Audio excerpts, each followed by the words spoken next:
for the people, somebody who's going to look out for a little guy like Marcus. And the rest of you guys who are going to have dreams with your businesses and what you're trying to come up with.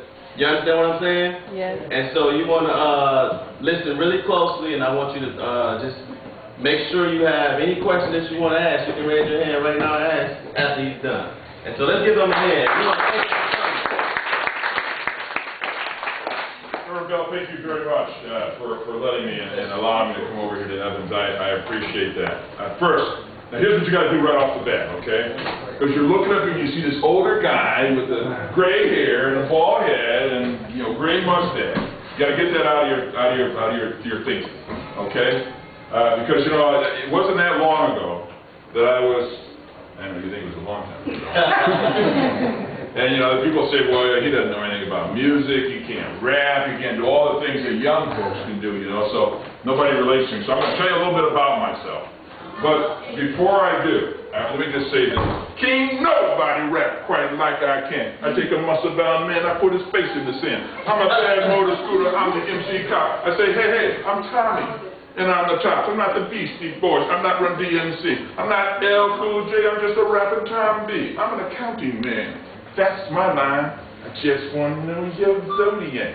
The zodiac. The zodiac. The zodiac. Period.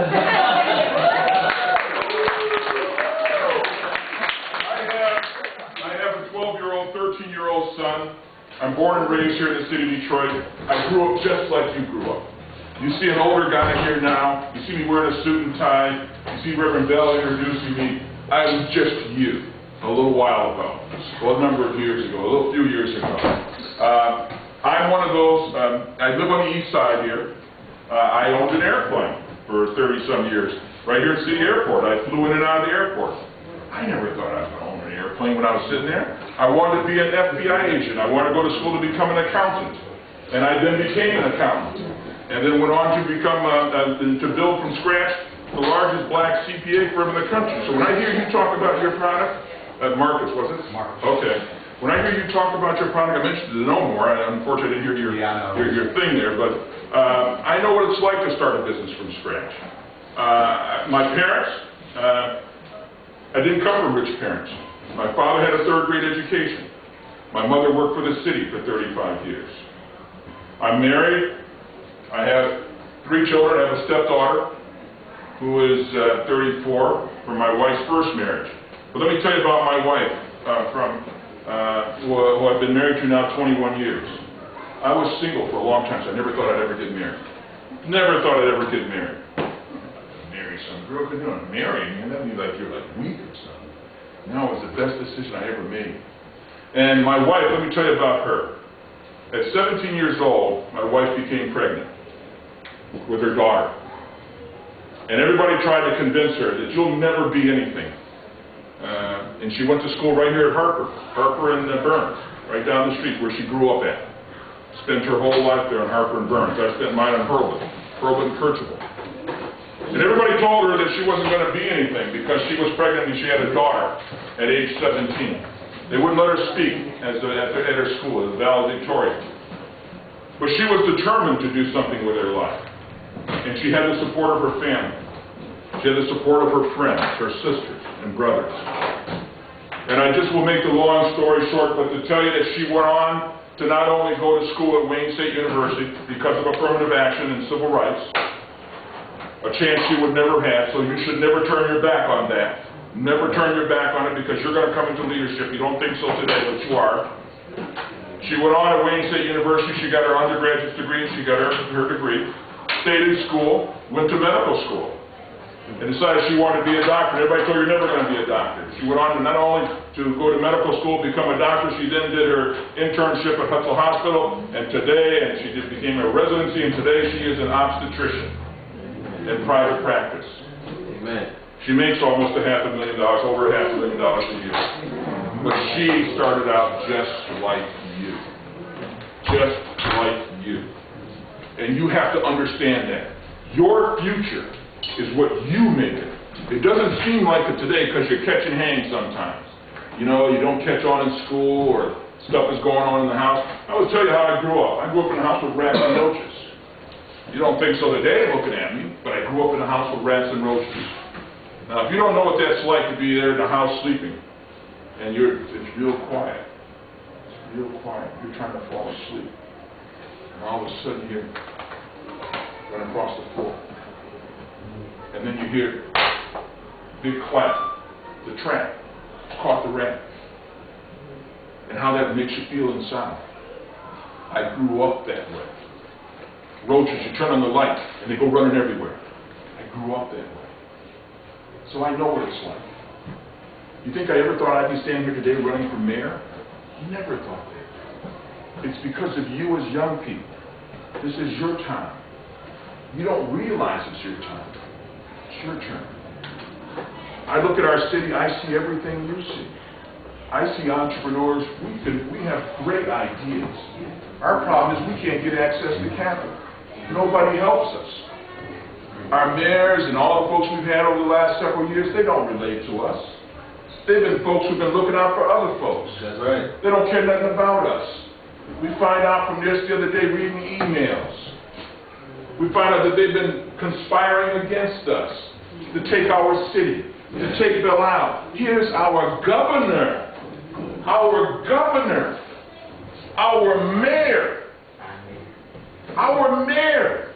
This weak man who's not a Detroiter, never was a Detroiter, but he's down there conspiring against us to take Bill out. To take the city's assets and the resources. But you see, I'm trained. They never thought of me. They never thought I'd come along. They was violating our city charter. And you know what I did? I did what you would do. Since I had the resources, I stood up for people in Detroit. I made Mike Duggan, he had to come correct. Because if he wasn't going to come correct, we're going to put him off the ballot. And what do, man? We put him off the ballot. That's right. He's not there. We as a city have got to make these folks come correct. We don't need a Messiah to come from out there in Livonia. We don't need that. Do you think for 1 minute that he relates to you? You think for 1 minute that he will walk in your neighborhood and know what it's like when you come out at night and your light ain't on, or you go up to the gas station and folks are standing out there and you getting scared to walk past them? You think he knows what it's like? No, he doesn't know what it's like. He don't care what it's like. He's out here to use us today because he wants what we got. He wants our stuff. Yeah. Let me talk about some of the stuff I'm going to do for us so we can know what it's like that's going to help you. I listen to you talking about your business. You can't get access to capital. You can't get anybody to help. You go to try to sell one, everybody wants to say, well, give me one because I got a lot of friends and my friends going to see what I got on and they're going to buy your stuff, but give me one. That's the way that always is.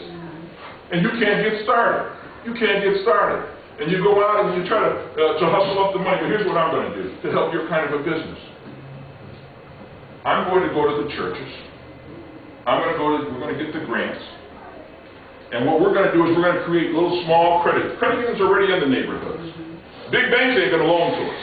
But we're going to put that money inside of some of these neighborhood credit unions. We're going to take a little piece of Reverend Bell's collection every Sunday. We may take $100, $50, whatever you can afford. But we're going to do it from all the churches. And we're going to put it into select credit unions. We're going to create a little pot of money. And as long as you're organized and you come correct, and you got your lawyer, you got your accountant, you got your bookkeeper, you know how to keep records and so on and so forth, we're going to make those micro loans like they do in other countries to let your business get a little chance to get started. You know, we can do good products. We make the best doggone barbecue, but the problem is we can't put up a sign in front of our building in order for anybody to even know that we're doing business here. A microloan will let you do that. We're going to take grant money. You know, grants, that's like free money if you write and ask for it. The problem is down there, they don't ask for it. They don't ask for it because they don't relate to us. What's happening at the rec centers? You know, you got no place to go. But you know what, when I was coming along, we can do this again. We had swimming holes. Now that sounds like some old junk, swimming holes. But what it was, a swimming pool ain't nothing but a hole in the ground that's been cemented around, they put chlorine in it. That's right. You get a place to go play and go swimming. Whenever you decide to go swimming during the summer months, we're going to do that again. It's not expensive. The recreation centers, they're closing them on us. And so you got no place to go. And so what do? You walk around. And now they got the police thinking that, you know, just because you walk around and I know my son, his pants go down below his behind from time to time because he don't have no hips. He don't have no hips, he ain't got no booty. So as a result, his pants fall down. I make him pull them up, but that don't make you a criminal. Some of these folks see us that way because they don't relate to us. They don't understand us. I do. I grew up this way. I grew up this way. You know, the summer jobs, your ability to hustle a few little dollars so you can go to the show, you can go to the Burger King and buy you something. We're going to make those things available to you because we're going to let you be the organizers in the neighborhood parks. You're going to be the ones who are going to pay, it's $8, $9, $10 an hour for you then to have the bats and balls, organize the other kids your own age, and let them play baseball, let them play basketball, let them sit there and play checkers. All the kind of things that you would do. I'm going to have a youth council. I want you to tell me. You know, I realize that I'm older than I may be, but I'll tell you this. When it comes to computers and technology, no one running for mayor in Detroit, and probably 3/4 of 99% of them down there at the city county building don't know more about computers than I do. I build them. I built every computer that my company has in all of our offices. I built them. I understand code. I understand inworkings. I know what RAM is. I know what the motherboard is. I know how it all works. I know what the hard drives are. I know what 5400 RPM drives versus 7200 RPM drives. I know what it means. I know what FireWire is. I know what all this stuff is. I'm not the ordinary guy when it comes to these kind of things. And on top of it all, I like to tell my wife and my daughter, I think I'm cool. I think I'm cool. Now, you may not think I'm cool. You may think I'm square, man. I know that's what you're thinking.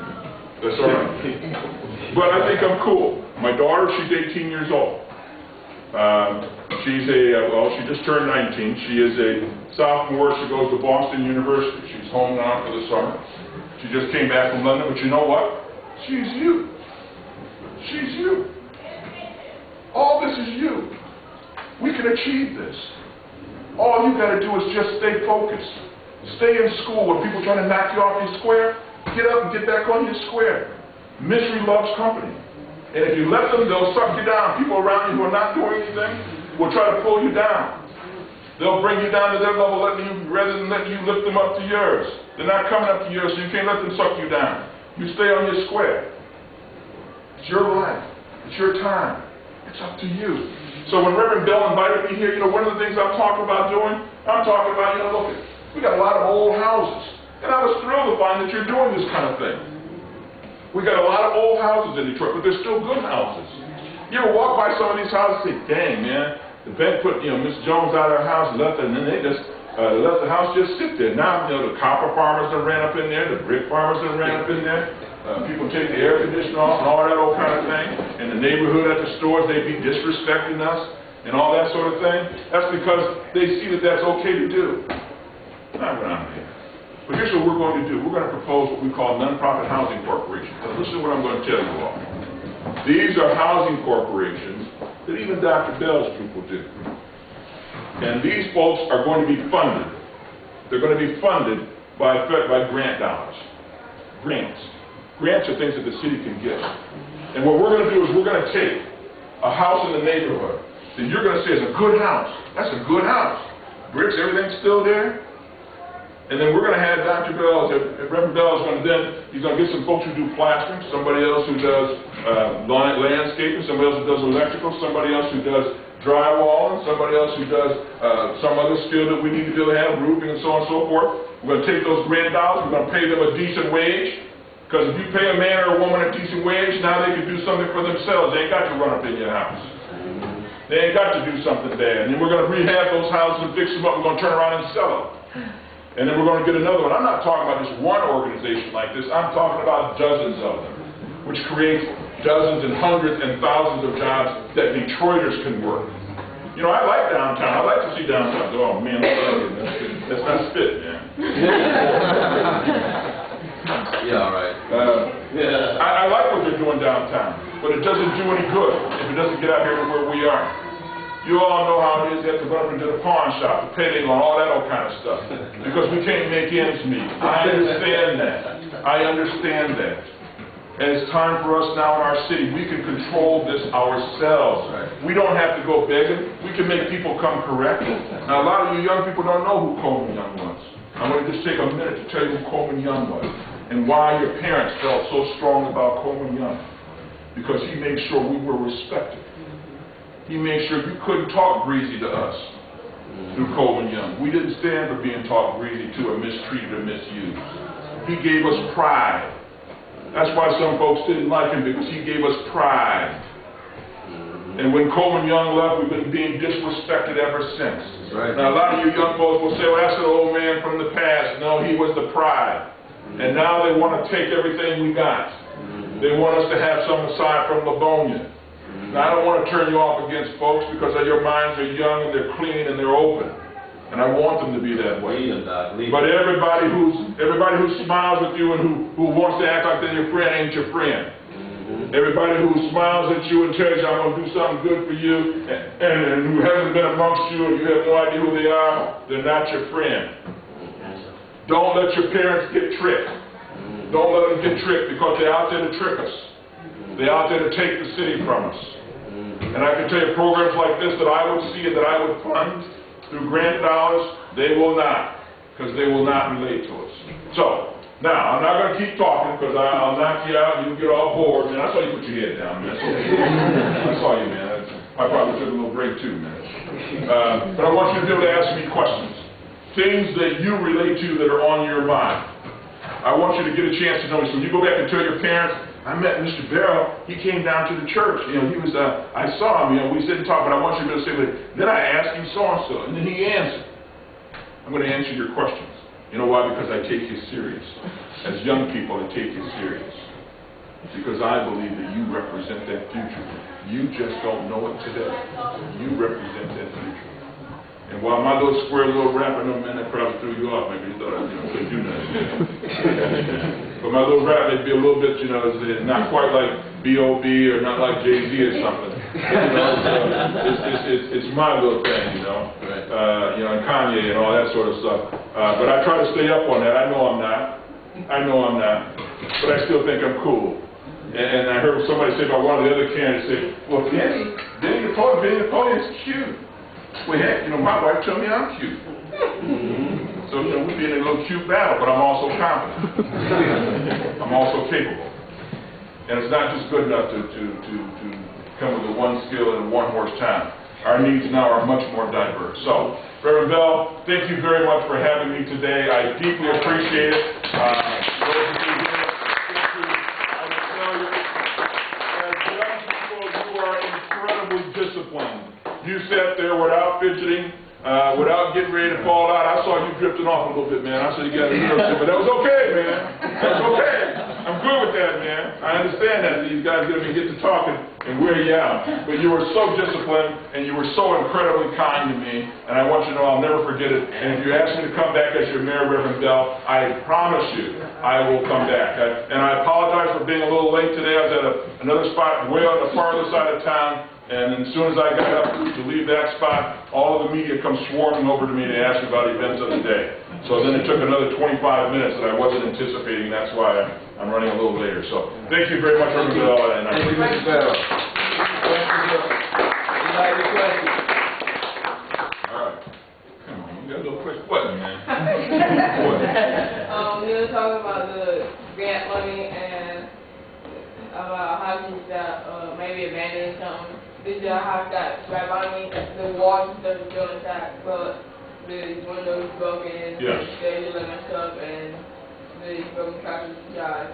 With the grant money check, we were able to fix that with the grant money. We were able to fix All right, so what he's talking about, he's saying that, you know, some houses, you know, maybe even his own house, windows are broken, you know, couches may be out there, whatever it may happen to be. Can we use grant money to fix it up? There is repair money available for that. The problem is the city doesn't make people aware of that. Then they don't make it readily ascertainable for you to get your hands on it, your family to get your hands on it. Again, it comes down to folks who relate to you. You know, when I become the mayor, I'm going to have a lot of young folks now are going to be involved. Whether you all know it or not, you, how old are you now? 12. 12. So, all right, at age 16, so 4 years. And 8 years, that'll make you 20 years old. 20 years old, you're ready to get involved in government at the city level. I bring you in. I will bring others, though. Here, Marcus to me, Marcus is, you know, he probably thinks he's an older guy. He's still low mileage. He's still under warranty. I get guys like him, and we get involved in city government, and we make those kind of grants available to you. You can fix your house up if you just had a little bit of money. You just don't have that money. But those grants are available. So $1,000, $1,500 could do you a lot of good. There are grants for that. Grants, for those who do not know, it's federal money that are allocated from the federal government down to the state, down to the city. And those monies then are made available to you as ordinary folks. And that's the kind of money that would be available to you for you to be able to fix up your home and so on. But I'll tell you something else we're going to do too now. You all know the difference between snitching and telling, don't you?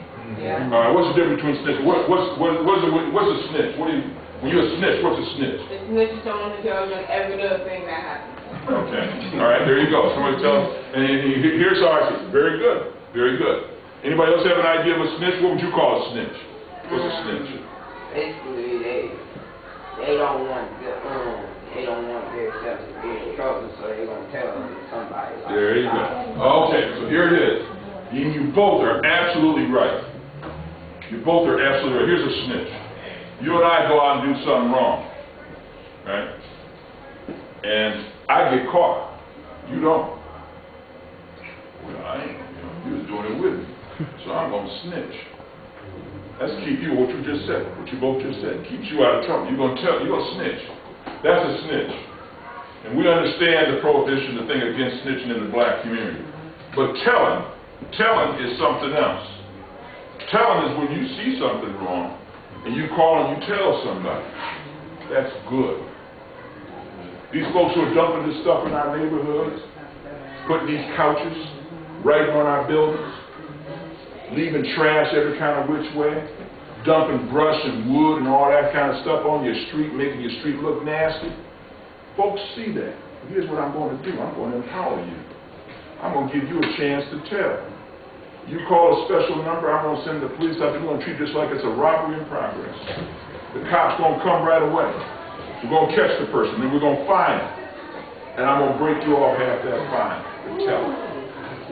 The fine could be $500, $1,000. I'm going to break you off half that fine. And when you call it in, you're going to give me the last 4 digits of your social security number so I know it's you, and you'll have your check within 72 hours after we collect the fine from you. We're going to break up all this kind of old nastiness they're doing up in our neighborhoods. We're going to break up all this stuff. I'm going to empower you. I'm going to empower you to take back your community. That's what we got to start to do here. So I want you to know I understand how all this is working. You all may see me up here as this guy who's doing great business or whatever happens to be, but I'm committed to this town. I was born and raised here. My uncle's Joe Lewis the Prophet. How many ever heard of Joe Lewis? Yeah. All right. Now here's the real big question. Here's the real big question. Don't holler it out. What's his full name? What's his last name? All right. Now who knows it? Raise your hand. Yeah, I figured you would. Man. Who else knows? All right. So how many think his last name is Joe? Joe. All right. How many think his last name is Lewis? Joe Lewis? You don't think his last name is Lewis? Joe Lewis? Sounds right, don't it? His last name is Barrow. Lewis is his middle name. Joe Lewis Barrow. Does anybody know my name? Tom. And what's my middle name? No. Joe. There it is. That's because Uncle Joe paid for me being born. I was born at the little black hospital years ago. See, today you can get born at Hutzel, Harper, Grace. You can get born at Henry Ford, Beaumont. That's all fine. Years ago you couldn't. You were black, you had to be born at a Negro hospital. They call it Negro hospital, colored hospital. Right. Kerwood was a colored hospital down by the Art Institute. You had to be born in one of those. Uncle Joe, who was at that time, he just knocked out Max Schmeling not too many years before that, he paid for my being born. Since he had a son named Joe already, they named me after him. My dad and he are very close. And I had a chance, I didn't realize who Uncle Joe was growing up. You know, and he, to me, it was just Uncle Joe. Didn't think much of him until I got older.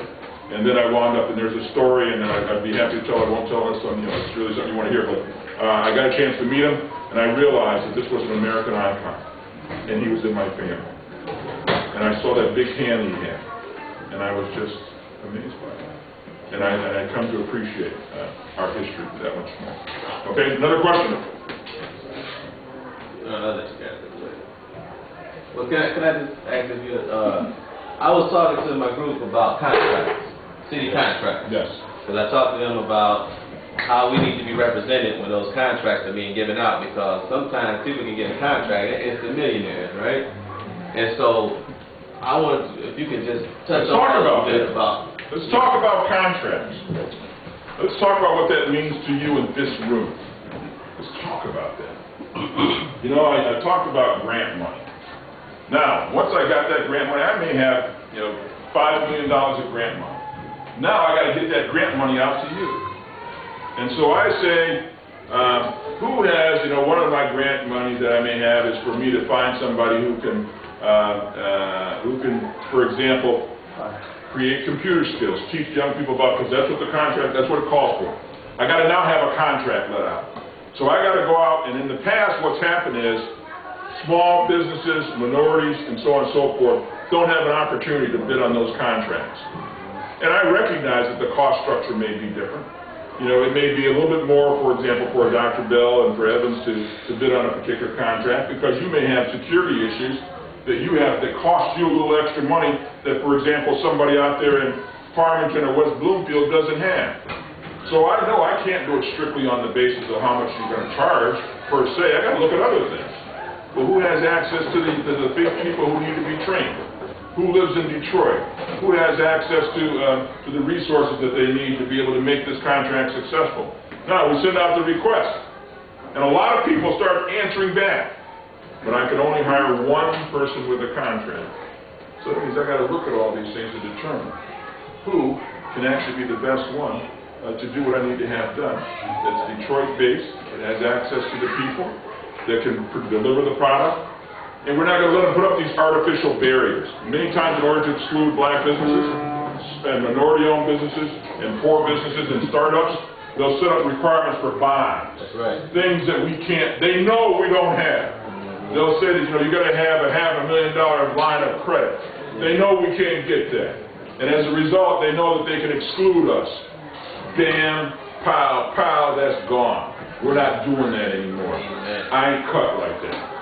We're all done with that stuff. So we will have people like yourselves who can do these contracts, these nonprofit housing corporations I'm talking about. All of these things that I'm talking about wanting to do with the people in the city of Detroit. You'll all be able to have a fair shot at that stuff to be able to generate that kind of income for yourself. Because one good contract can make it so that your whole life changes. Right. Your whole life changes. Coleman Young did that. And here I am today standing before you. Okay. Yes, sir. What's Joe Lewis's last name? Barrow. Yeah. I knew you were going to know. Yeah, I used to, when I was in the service, we was to Okinawa, Japan, and that was the first time I got a chance to watch them fight. Yes. And, you know, they were, of course, you know, they were old slides, but it was really fascinating. Yes. Seeing them fight Max Mellon and all Yes. that, you know, because they had one channel over there. And we used to look at it, and that's why I fell in love with Joe Lewis. But my question to you is, the residency law. Do you think that we should revert back to, I got 27 years in the city, I'm retired. I think we should revert back to, if you work in the city, you need to live in the city. Because that's what was up under Mary Young, and I want to, you know, get your take on Yeah, that was taken away from us as a result of the Michigan Supreme Court ruling. So that the law says that you no longer can prescribe where a person lives as a requirement to be able to have the job. But here's how you get around it. You got to be as clever as they are. You got to understand how the game is played. I'm going to propose that here's what our criteria. You know, to be a policeman, for example, you got to shoot the gun real straight. You got to be able to run real fast. You may have to climb something real tall. All these things have points associated with it. What we have not had as points associated with it is where do you live. So that now, all of these values, one additional one is where do you live. That has points. So you can do them all real well. But if you don't live in the right spot, you're going to come up a little short. That's important. I believe very strongly you should spend your money and you should live where you get your paycheck. If you get your paycheck from us, you need to live here. If it's good enough for you to draw your money, I'm not trying to fatten up frogs and snakes out there in Ontonagon and all that old kind of foolishness. We need to fatten up frogs and snakes right here in the city of Detroit. I'm strongly supportive of residency and maintaining our dollars and circulating here within the Detroit community. Good question. Yeah, this is like, no, you didn't ask a question before, it was him. Okay, go ahead, let me hear your question. I like this. You young folks are engaged. I got a question about the building. like, if you wanna, like, own your own building, and you wanna make sure it's up, make sure that nothing gonna fall, will you be able to, like, fix that, make sure everything is good and straight? You know what I like about your question? You're talking about ownership. You're talking about you're creating your own source of income in your own building. I like hearing you all talk like that. That's really very good. That's beyond your years, man. You're probably as old as I am mentally, man. You know, if you get your building, now look, I'm not going to give you the money to buy your building, because that would be wrong. But I will make it available for you when it comes time. Let's say you have a business you're trying to put into your building. You got your building, but it needs fixing up. You need to do some things to make it happen. That's where the grant money comes in. You come correct, but you got to be structured. You got to have your accountant. You got to have the lawyer. You got to have your plan as to how you're going to be successful. You got to be able to show me how I'm going to get paid back, because I can't give you a little piece of money and you blow it, and now he comes in and wants a little piece of money, but I can't get it because you didn't pay your little piece of money back. You know, we can't do that. But yes, we absolutely will make that available. And that's a good way to think, man. That's how you go into business for yourself. That's a good way to think. Good for you. Any other questions? Right, this is the last thing. I want somebody here to tell Mr. Barrow, what are we doing in my class? Lil Jazzy, go ahead. Well, What's your name, Lil Jazzy? Lajasha. Lil Jasha, okay. Lil Jasha? Lil Jasha? Yes. Okay, Lil Jasha. So, our pastor, he had gave us an assignment, and he separated us into groups, and he wanted us to come up with our own invention. And he was basically giving us the opportunity to start our own business, and he was going to start us off with a little money, but that's basically it. Like, we have to work together and find something that we think will work. And you know what? Let me tell you, that's exactly the key. When you start your business, and let me give you an example of something that I did, that I started and then grew it from nothing. You know, we were in the tax business. Everybody did income taxes. So that wasn't going to do it. Everybody did. So what I had to do is what you just described. I had to find a twist, something that everybody does, but nobody does. So I'm sitting there and I'm thinking, and I'm beating my head. And so I said, you know, the first thing I'm going to do is, well, you know, Domino's. Now, people come into people's tax offices, but what would happen if I provided free pickup and delivery? You know, Domino's says they'll bring you a computer within 30 minutes, they'll bring you a pizza in 30 minutes.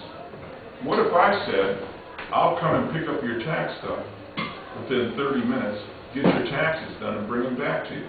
But not only would I do that, I'm going to have uniformed couriers with uniforms and a cap on. They'll look all professional looking, and they'll be radio dispatch.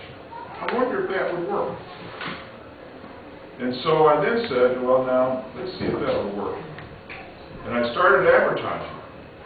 And all of a sudden, I had a little piece of money, a tiny piece of money, and I spent it on advertising. All of a sudden, the phone started ringing.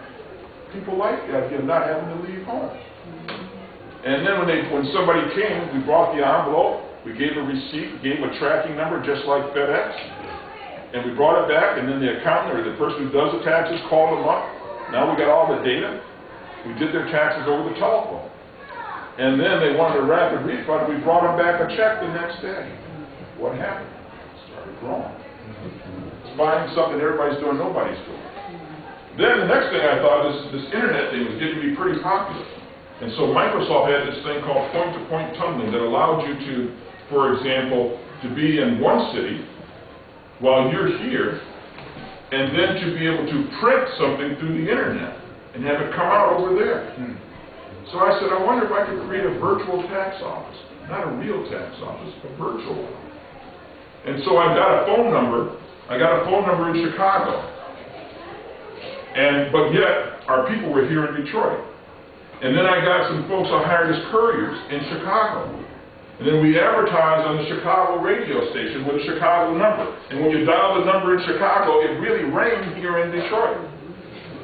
And then I had a room full of people at computers here, and we did your taxes over the telephone. And then I dispatched the courier who I had in Chicago. And then the courier went to their house with the uniforms and the cap and all, picked up the information, and took it back to my little virtual office where there was just one little employee in a building downtown. Nice address, fancy address. Looked pretty substantial. Really just one person. It was all being done in Detroit. It caught on. And it grew. And it grew. And then the next thing that I did is I printed out the tax return. Using Microsoft's point-to-point tunneling, I created a virtual private network, printed through the internet, so I would click on it here, and it would come out in Chicago. And then that one little person sitting in the office in Chicago downtown at a rented office, not a real office, it's where you share office space. We just had one little tiny room. And out would come that tax return. She'd package it all up, make it look all pretty, hand it to the courier. We print the check out through the internet because they had the check stock. Then we deliver the check back. The car off. My point in saying this, folks, is find something that everybody's doing but nobody's doing. Find something like you did with the dog vest, that nobody's thinking about that. And you saw a need. Now you're trying to fill it. And what Reverend Bell did is huge. He got you to think this.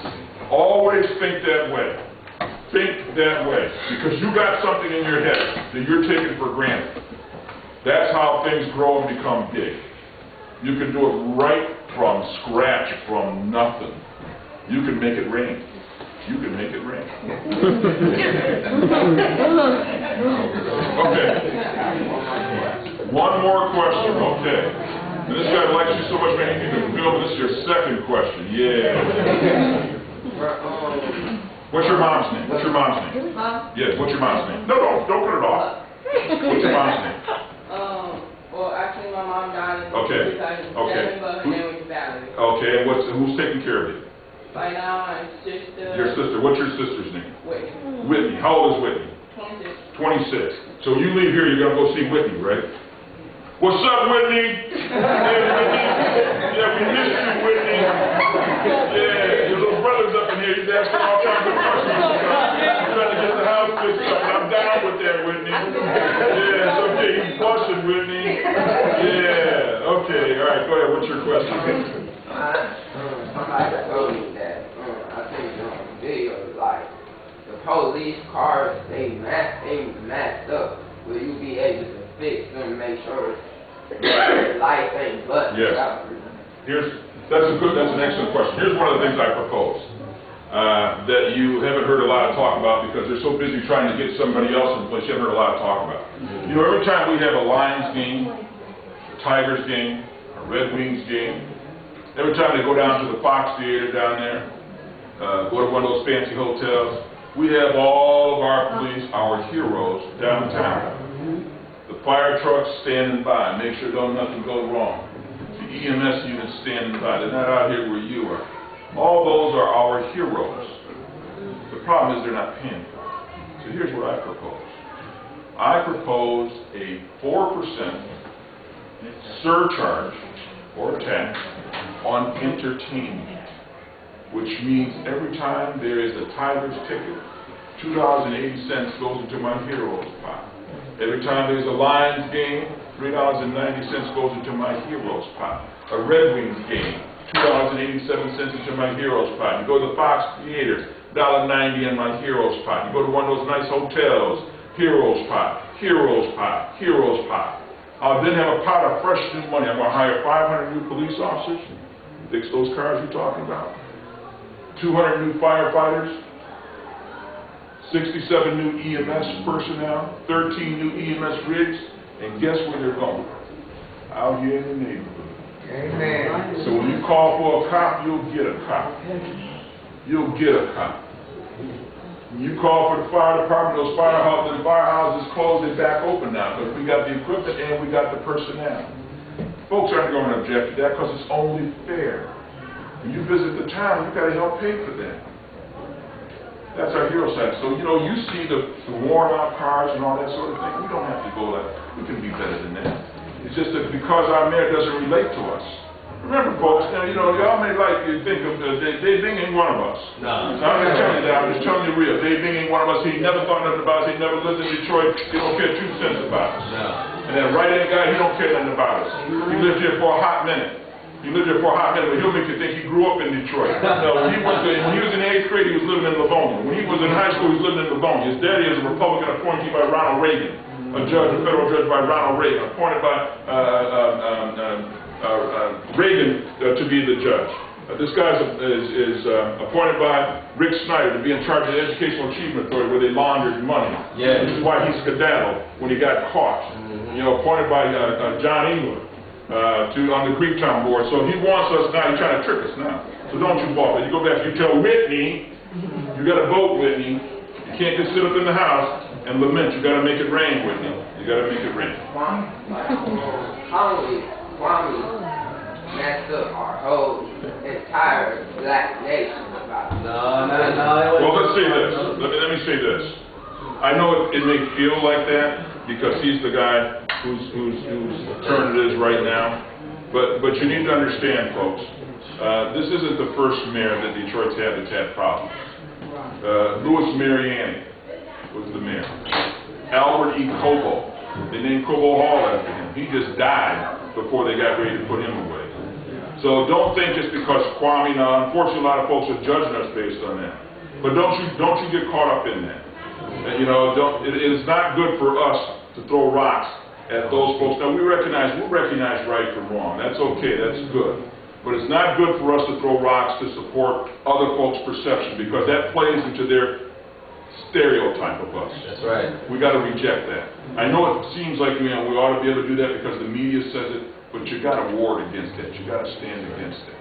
Okay, and I understand it. But now we're about to move past that. We're confident. We're capable. That's right. We have that integrity. We just saw it when I enforced the city's charter. When nobody else would stand up to enforce that charter, I stood up. That's right. Okay, understand that. We are a good people. We are a righteous people. We are a people who stands for that which is good and that which will carry us into the next millennium. You're going to be that leadership. You just don't think so today because you're low mileage. You're low mileage. So it's your turn. Okay, maybe I can take one other question or so, and then I still got 2 more stops tonight, believe it or not. And I like to spend time with them like I do with you. I'm enjoying you. I really am enjoying you. Yeah, man, I'm enjoying it. It's good.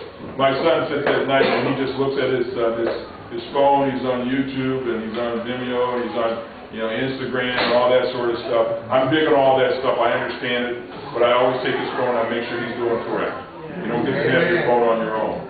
See, so I don't know if Whitney does that, but if you live under, we would check that out, man. If you was in my house, man, I'd have that phone while you're sleeping, man. I'd be all through that phone.